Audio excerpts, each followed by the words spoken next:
find a way to get the money. That's how I am. So right now, you've got cousins out there who aren't driving Uber. If you can convince them to drive Uber, well then why don't they do it without you? Easy, you can talk some shit. Make some shit up. Hey, have you got an Uber account? No, I'll set it all up for you because it's complicated and there's some tax. I'll handle the tax. Don't pay no tax, just lie. Blah, blah, blah, get them an Uber, get them in cars, bang, bang, bang, save money. Done. What are you waiting for? Use what you got. You've already got people, there's cars, there's things happening. You're just not doing anything. Look around, make a full list of what you have, stick to the business principles, and find a way to get money in without spending money out. And you won't lose. That's what I did with the webcam company. And it made me millions of dollars. Millions. I ended up with huge numbers of girls. All because one girl. I started with one girl, made money, bought another laptop, got another girl, 2 girls, made money, bought a bigger apartment, 3 girls, 4 girls, 5 girls, bang, bang, bang, bang. Before you know it, I had a fucking empire of women. Because I stuck to my business principles. I never spent money I didn't make first. From my webcam company, which ended up generating over $7 million, I never once, ever spent money that I hadn't made. I didn't spend a dollar out of my pocket that I hadn't already made from the webcam company. I started that from zero. Just like I started my advertising agency, zero. And this is why when people come to me and go, I want to start a business, I need an investment. I sit there and think, you don't know about business. Because if you knew about business and your idea was really good, you wouldn't need my money. You'd pull it off for zero. If you're talented and your idea is good, you don't need money.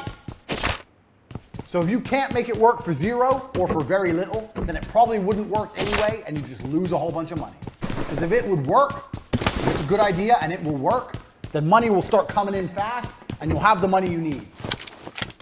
If no one's sending you money in to give you the money you need, then the idea doesn't work anyway. So if I put these I'll take that back. It's horrible. If I put these chicks on cam and no one was paying them, then they weren't hot enough to be in a strip club, were they? Luckily they were. I know my girls are hot. That's just an example. This way I get to find out if they're good enough for free. This way I get to find out if they're good enough for 200-300 grand.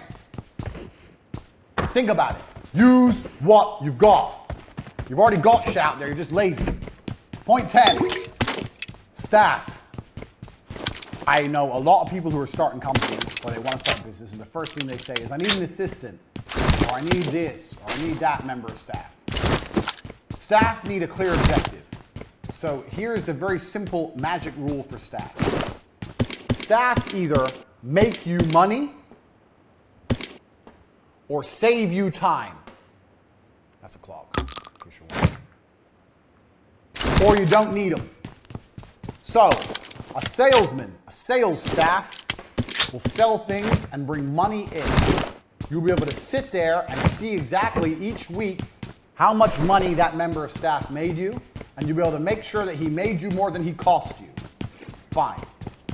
Other members of staff are going to save you time, even if it's a general assistant or PA. You'll be able to see the time saved with the tasks they've given. And you need to be able to sit down with a piece of paper once a month, once every couple of weeks, whatever, and audit your staff. Staff member. How much money did they make? How much did they cost? Positive or negative? Staff member. What tasks did they complete?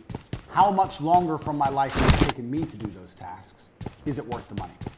Because if you could have done those tasks in your free time where you spent watching TV, then you don't need that fucking member of staff. Fire them and save the cash. You have to audit your staff very specifically by this method. They either save you time, or they make you money, or you don't need them.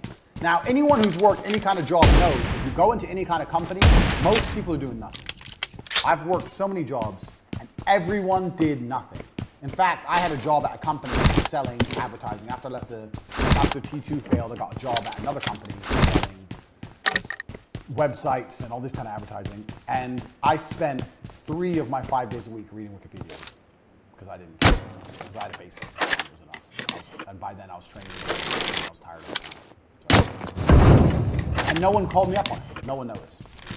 3 days a week, I did nothing but read Wikipedia pages because I couldn't access Facebook. That is literally the level of laziness most people experience. If you take out coffee breaks, cigarette breaks, chit-chatting in the office, most people do fucking nothing. I'm very sure you could fire 50% of the people in nearly any company, and the company would be just fine if the other 50% did some real work. Everyone's lazy. Big companies are inefficient because they haven't had time to do this. But you're not going to have a big company. You're a hustler. You're going to have a few members of staff who are going to make millions of dollars. And you're going to make sure that you're either making you money or they're saving you time. Now, if the amount of time they're saving you isn't enough, or they're not making enough money to cover their wages, you've got to go. You've got to be ruthless in this game. But this is how staff, this is the magic formula of staff. So when people say to me, I want to start a company, I need an assistant. I say, an assistant to do what? Oh, just to help me with things. What things? What things will they help with? How long do those things take? How much time is that going to save you? And why do you not have the time to do them yourself? Because you want to watch TV? Because you need to relax? Because you're afraid you'll burn out? Shut up. It's garbage. It's all garbage. You want to feel important and tell someone what to do. It's not how you get rich. Canada is the home of winter. So take a seat in a wild, rugged landscape. This is the magic staff formula. Do they make me money? Do they save me time? Write it all fucking down, work it out, and if it ain't good enough, you gotta go. Simple. That is how you manage staff. I get asked so many questions about staff. Making me money, save me time. Done. Another thing that's important with staff is you have to teach staff your business ethics. So, whenever I have a member of staff, I've argued with staff plenty of times. Everything must be done quickly. That is how I work. That is how I want them to work. Now, I am 100% certain that even if it's only by 1%, the fact that I am uncompromising in the fact that I want people to do things or quicker. If I didn't say anything, it may take 10 seconds. If I complain, it may take 1 second. It may be a tiny second. That is how I work. That is how people I work with, I want them to work. Speed is everything. So when you get new members of staff on board as well, make sure they understand your business principles, especially number one, because that is your business mantra, speed. So if you have a salesman, and he's selling and he's doing fantastic, that's good. You can sit him down and say, you know what, you're doing a fantastic job, you're making lots of money. I'm very, very proud of you. Look, you're making this, and you've done really well, very well. So the one thing I want to talk about is hitting you. What do you mean? You're hitting target. Yeah, you are hitting target. But when you're inputting information into the system, I think we can get that done quicker. There must be a faster way to do it. Free up his time. If he does things quicker, he has more free time to sell more products or make more money. Speed. No one ever works fast enough. When I was fighting, jab, cross, the basics is never quick enough. It has to be quicker. It has to be quicker. In fighting, there's no such thing as too quick. Everything must be faster all of the time. It's the same in your business. All of the time, faster. All of it. All the time.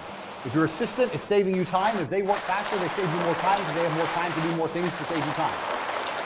Faster. All the time. So even if they're both performing, you still have to re-incentivize and re-alliterate point one. Point one is super, super important. If you do that, you're going to get more out of staff, more money's going to be made, more work's going to get done. It's better for everyone as a whole. I learned this business. I learned this. We're going to come, I'm probably, some of these points will overlap, but before television, I worked as a fishmonger. When I was 15 was my first job, and I used to carry boxes of ice and fish at 6 o'clock in the morning on the market. Shit job. In the middle of winter, you're carrying ice, 6 in the morning, it's -5, it's horrible. Your hands are it's a horrible job. And I got paid money, but I did it because I wanted money.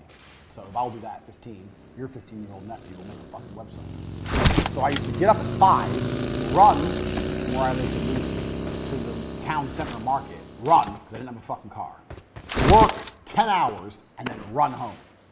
That's how much energy you have when you're young. That's what I did. And the person I worked for was my uncle. My uncle worked there, his name was Keith, and he always used to tell me, faster, faster, faster, faster. And I was always trying to move these boxes of fish as quickly as possible. And when I was moving all the boxes, I'd say, yeah, but if I finish it all, what's the rush? I'm here till 5 o'clock. He goes, no, faster, faster, faster. He'd always push me to finish it. And then if I finished everything, I'd have maybe 3 hours left. If I walked, it would take me to 10 hours. If I ran like crazy, it would take me 7 hours. So I'd have 3 hours spare. I'd say, now what do I do? He goes, there's always work to do. Find work. What do you mean find work to do? There's find work to do. Find work. If I see you standing around, I'm going to get angry. Find work. That's what he used to say. I'd end up sweeping the floor or wiping the walls, cleaning the walls, some dumb shit. But he was right. I'm going to come to this point later on. If you do things quickly, you have more time to find work to do. And finding work to do adds up. I swept the floor, I wiped the walls, maybe someone came in, saw the nice, clean, pristine walls and bought some fish they wouldn't have otherwise bought. It was a tiny amount of work. The point is, the work got done quicker because I was being pushed to be fast, it got done, and then more work happened. Even if it was menial work, more work happened at the same time. More work got done. That made me more valuable as a staff member. That's how he valued me. Got to be the same.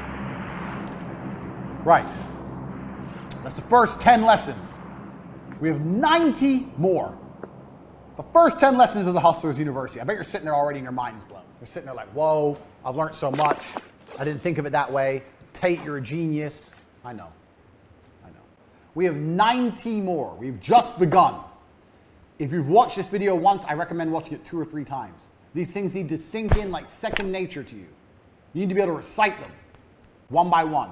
We've talked about how you start companies, what you prioritize in a company, how you make sure everything's done quickly and why that's so important, how you manage staff, how you find ideas to launch companies, what members of staff you can get. We've covered all this in the first 10 points. This alone is enough. This alone is worth the value of what I've taught you. And we've just begun. The first 10 points of the Hustlers University. If you watch this video, I recommend you watch it 2 or 3 more times before you even move on to number 2. If you want to move on to number 2, do it. But you need to pay attention to these because they are the basis of everything I'm going to teach you here on after. Hustlers University, straight into it. Point 11, outsource cheaply. If there's something you cannot do and you need someone to do it, you need to outsource cheaply. You can either find a student, as I've discussed earlier, finding a niece, nephew, blah, blah, blah, or find students. Students are fantastic because students need work to do for their fucking projects or whatever. Let's say you need a video. Find a film student. They'll do it cheaper than a film company. Find students or use Fiverr. Outsource cheaply.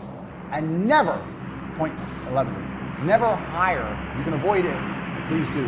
Don't hire another company. As a company,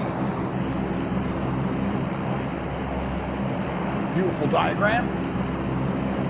As a hustler, so I'm not trying to teach you how to be a CEO. I'm teaching you how to make $5 or $6 million a year so you can buy supercars and enjoy your life. As a hustler, you want to be here at the top. That's me. Wait, let me do some muscles. That's me. That's me. I'm the hustler, I'm the CEO. Underneath me, you might have to have one company. Let's say I develop an app, I need an app development company. But if I can help it, I'll hire a student to make my app. Ideally, you want individuals below you. You want this person who's your assistant, this person is your sales, this person does your app development or whatever, and it's all people. Maybe you will need a company below you to do something. So let's make this specific. Let's say I have an app company. And then let's say this person is, these are all people that do different things. Sales, assistant, sales. My relationship with the people is always going to be better and cheaper than my relationship with the company. Because a company is not interested in making you rich. And I know you think the people aren't either, but bear with me. A company is interested in making itself rich. They're very different things. So if I have, let's take an example as a website. If I need a new website, and I tell a person who works for me to make that website, me and the person have a personal vested interest in such website. I can discuss with him personally, we can get it done. If I hire a company to make my website, it gets added to the list of work, and then this company thinks, how can we get more websites? Do you understand where I'm coming from? The person who's tasked with the website has one job, make my website. The company who's tasked with the website has 2 jobs, make the website and find more people who need websites. They need to do 2 things. And if they're smart, some of them are, if they had to choose between delivering your website on time or taking on more work and taking more money, their primary focus is not your site. Their primary focus is generating money. Do you understand these? There's a huge difference. This person's primary focus is completing his job for his boss. This person's primary focus is not completing the job for the boss. It's getting more money from somewhere else Nothing to do with it. Fair enough, they may have more people in different departments, blah, blah, blah. But that's still the primary goals of the individual. The primary goal of the individual is the primary goal of the company. Plus, the company's more expensive. So, you want to try and outsource cheaply. You want to have individuals you work with. Now, if an individual has a company, fine, it's still an individual. When someone goes, I'm me, I see that as an individual. I don't see big companies as people I want to work with. If I want a website, I don't want to go into some office full of people making websites. I don't like that. I've never had a positive experience with that. It's always expensive. They always have other jobs and other things to do. Their primary goal is making money. They don't really give a shit about you. Now, if you need something very specific and personalized and you need a really big company, okay, do it. But in most cases, you don't. Try and work with people and try and outsource cheaply.